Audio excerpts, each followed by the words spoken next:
Okey, saya awak ramai orang hari ni, manusia ramai hari ni. Kereta penuh depan HQ kita.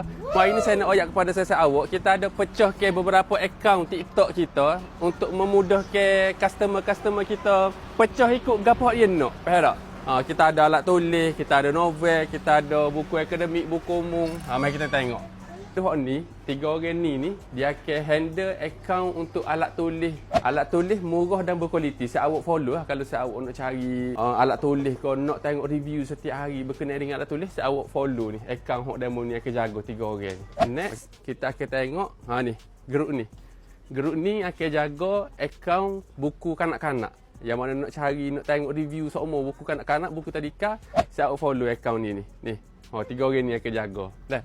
Lepas tu next seterusnya mana lagi? Ni. Grup ni 3 orang ni dia akan jaga akaun buku akademik. Yang mana nak tengok nak tengok secara detail, dia orang ni akan buat live setiap hari untuk cerita pasal buku akademik, nak tengok buku gapo pasal akademik, dia orang ni akan review. Okey, seterusnya ni. Akaun ni akaun novel. So 2, sepatut 3 kan? SQ. Ni sore. Okey. 3 orang ni akan pergi akaun untuk novel. 3 orang ni akan review lah setiap hari, akan ada live, akan ada konten-konten berkenaan dengan novel. Yang mana nak tengok novel secara detail, follow ni. Ni, follow akaun ni. Okey. 3 orang ni dia akan pergi akaun untuk buku motivasi, buku agama, baca ilmiah dan sebagainya. Grup ni akan pergi. Yang mana nak tengok review berkenaan dengan buku-buku ilmiah tu, saya awak follow akaun ni.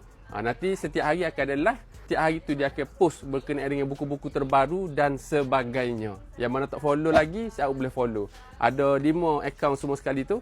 Kalau boleh follow belakang. Kalau nak follow salah satu pun, saya follow apa yang saya rasa saya berminat.